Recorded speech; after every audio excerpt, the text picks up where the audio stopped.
Hai, Assalamualaikum warahmatullahi wabarakatuh. Jumpa lagi bersama saya Eni di Taiwan ya. Alhamdulillahirrabbilalamin. Sampai sekarang kita masih diberi kesehatan ya teman-teman. Buat para pejuang keluarga ya yang ada di luar negeri, semoga kalian semua diberi kesehatan, dilancarkan rezekinya, dan diberi kesuksesan dalam mencari rezeki di sini ya. Hari ini saya mau bercerita tentang pengalaman saya waktu pertama kali kerja di luar negeri. Saya pertama kali kerja di luar negeri itu di Hong Kong ya, tahun 2018. Sebelum kerja di Hong Kong itu, saya sebenarnya di Indonesia itu juga mempunyai pekerjaan, bahkan saat itu pekerjaan saya sudah tetap di sebuah pabrik ya guys. Dan ini adalah pengalaman yang mungkin bagi beberapa orang konyol dan bagi beberapa orang pengalaman ternekat kali ya, karena waktu itu saya statusnya memang sudah tetap. Dan kenapa sih saya bisa seberani itu keluar dari pabrik ya, yang pada waktu itu tahun 2018 saya bisa bisa mendapat gaji kalau pas lembur itu sampai 4 juta ya waktu itu. Ya, memutuskan keluar dari pabrik dan saya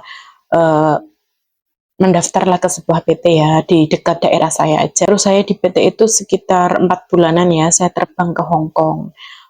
Tujuan saya ataupun motivasi saya kenapa saya terbang ke Hong Kong, karena waktu itu saya udah umur 23 ya, padahal waktu itu saya umur 23 udah mateng ya buat buat apa buat nikah, dan waktu itu saya belum nikah. Terus kakak saya menyarankan, kalau kamu pengen benar-benar cari duit, maksudnya itu pengen punya tabungan, pengen ada sisa uang untuk ditabung, berangkat aja ke luar negeri gitu. Karena kalau cuma kerja mengandalkan gaji di daerah pabrik aja, di pabrik itu hanya cukup buat kayak kayak kehidupan sehari-hari lah, kayak bayar kos, uang bensin, uang jajan, terus belum lagi kamu pengen ini beli, pengen itu beli. Nah, kalau kamu mau mengandalkan itu, kapan terkumpulnya duit terus buat modal nikah juga kamu apa gitu.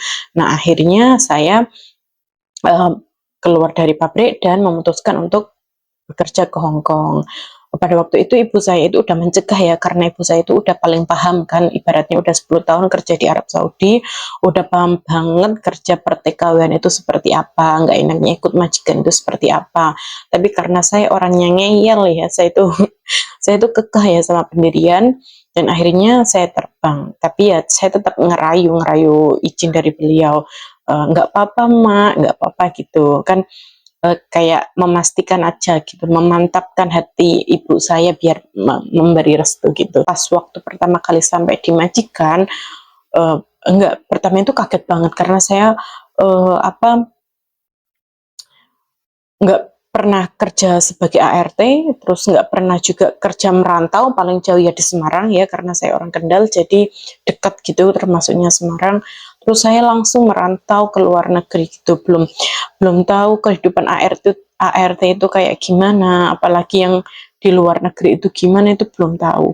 Nah, pertama kali saya kagetnya itu apa, pas tiba di Hongkong itu apa, jalan mereka itu super cepat ya, bahkan ibarat mereka membawa beban atau membawa barang-barang pun mereka bisa jalan dengan cepat. Dan waktu itu saya pertama kali dijemput majikan, saya harus membawa koper dan harus mengikuti jalannya majikan yang cepat seperti itu. Yang sudah ex Hongkong atau udah pernah ke Hongkong pasti tahu kan gaya jalannya orang Hongkong itu kayak gimana. Nah, terus saya keteteran banget harus masuk MTR ya, harus masuk MTR, geret koper, kalau ada tanjakan itu harus diangkat-angkat gitu. Bahkan pernah sampai waktu itu majikan saya itu membantu ngangkat koper ya. Emang koper saya itu enggak gede banget, cuman kan masih keteteran gitu menurut saya. Nah, terus naik MTR itu beberapa kali ya, dua kali kalau nggak salah ambal gitu ya. Terus ya dengan MTR itu kan cepat banget ya, cepat banget. Terus saya oleng sini, oleng sana gitu. Wah, pokoknya itu pengalaman pertama yang bikin saya shock. Shock apa ya? Shock adatnya lah. Saya kan belum pernah menginjak dunia luar negeri dan belum pernah melihat MTR itu kayak apa. Nah, itu kaget banget. Nah, saya itu hampir saja kayak kayak nubruk majikan gitu ya, majikan majikan kan di samping saya. Nah pada saat itu saya itu nggak dapat pegangan ya, nggak dapat tempat duduk juga. Terus saya pegangan seadanya, pegangan yang di dekat pintu itu kayaknya. Terus ya dusel-duselan ya, waktu itu kan jam pulang kerja, banyak banget orang orang pulang kerja. Terus saya tangannya dusel gitu, pokoknya yang penting aku pegangan, nggak ngambri majikan gitu kan, malu ya kalau sampai jatuh. Dan akhirnya tibalah di rumah majikan, karena job saya itu waktu itu jaga anak umur 2 tahun ya. Yang saya kaget kedua kalinya adalah kondisi kamarnya, Masya Allah, kondisi kamarnya itu berantakan banget, nggak cuma berantakan, bahkan bisa dibilang itu seperti gudang ya. Nah, di satu ruangan itu terdapat satu ranjang tapi tingkat gitu, jadi dua ranjang ya. Nah, ranjang yang bawah itu diisi abrak-abrak semua barang-barang mereka yang enggak digunakan, mereka taruh di situ. Nah, posisi saya tidurnya itu di ranjang yang atas. Nah, di ranjang yang atas itu juga tidak ada lemari buat saya, tidak ada tempat apapun buat saya meletakkan barang-barang ya.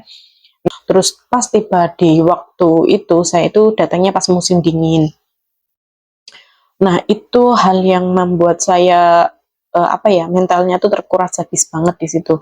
Karena apa? Karena harus adaptasi dengan, apa, orang-orangnya, lingkungannya, terus, ya pokoknya semuanya itu berat buat saya ya, buat saya yang, apa, yang dari rumah itu niatnya cuma untuk kerja, maksudnya belum ada tekad banget, belum ada sesuatu yang harus mendorong saya gitu, belum ada, niatnya cuma pengen kerja gitu. Terus saya shock banget, pada waktu itu neneknya cerewet ya guys, neneknya cerewet, terus ternyata di situ juga ada seorang disabilitas ya. Nah, itu yang membuat saya tidak betah sebenarnya. Terus neneknya juga cerewet banget karena saya juga non, belum bisa bahasa, kerja rumah tangga juga belum begitu apa ya, belum begitu pintar lah mengambil hati majikan. Terus akhirnya si nenek itu sering ngadu domba ya, bukan ngadu domba ya, mengadu lah ke anak perempuannya itu yang mempunyai bayi yang akan saya jaga itu. Jadi jobnya saya di sini itu sebenarnya dua. Pas kedatangan job itu ya yang diterangkan itu cuma satu, jaga anak umur 2 tahun gitu aja. Terus sampai di sana ternyata job saya itu ada orang disabilitasnya juga, dia pakai kursi roda, nggak bisa jalan juga nggak bisa apa-apa, makan harus saya suapi, terus apapun itu yang ya BAB-nya, pipisnya juga harus saya yang bantu semua. Memang sih itu nggak setiap hari di situ. Dia itu ada rumah khusus buat dia gitu ya. Dia pulangnya cuma seminggu 3 kali atau 2 kali gitu, saya lupa. Nah itu yang membuat saya nggak betah ya.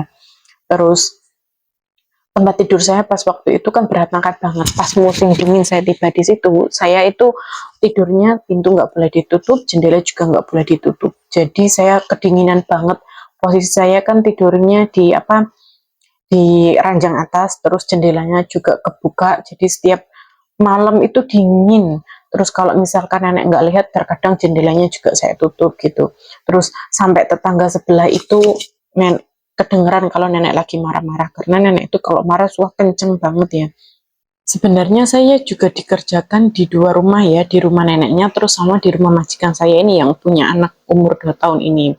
Jadi terkadang saya kalau apa, kalau siang atau kalau apa gitu kerjanya di rumah si anaknya ini, suruh beres-beres gitu. Terus kalau kalau malamnya atau kalau sore itu udah pulang lagi ke rumah neneknya gitu.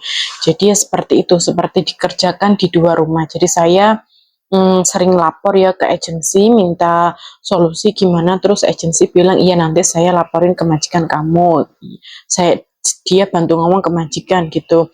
Nah terus akhirnya saya nggak kuat, saya kalau enggak apa, kalau kalau gini terus saya mau minta pindah gitu kan. Nah terus akhirnya tanpa saya minta pindah, akhirnya majikan sendiri eh, apa ya, bahasanya di interminate lah gitu, di interminate.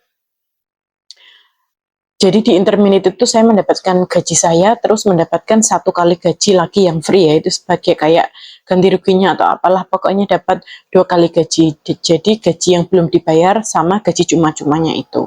Nah terus saya pulang ke agent, terus saya cari majikan baru lagi ya. Udah terus saya pulang nikah, terus berangkatlah lagi ini ke Taiwan. Jadi saya berangkat ke Taiwan itu tahun 2023 ya. 2024 ya. Jadi sekarang udah akhir tahun, semoga di Taiwan ini saya sukses dan bisa menggapai cita-cita saya. Oke, sekian cerita dari saya. Semoga cerita ini bermanfaat dan bisa memotivasi kalian ya. Sebenarnya saya pikir majikan yang dulu pertama itu nggak berat-berat banget, cuman memang karena saya mentalnya belum siap, terus apa saya juga belum mempunyai apa ya, kayak tanggungan gitu, jadi ya saya mentalnya tempe lah melempem gitu. Terus jadi yang sekarang ini semoga saya bisa lebih sukses ya dari yang dulu-dulu itu, terus apa bisa menggapai cita-cita saya.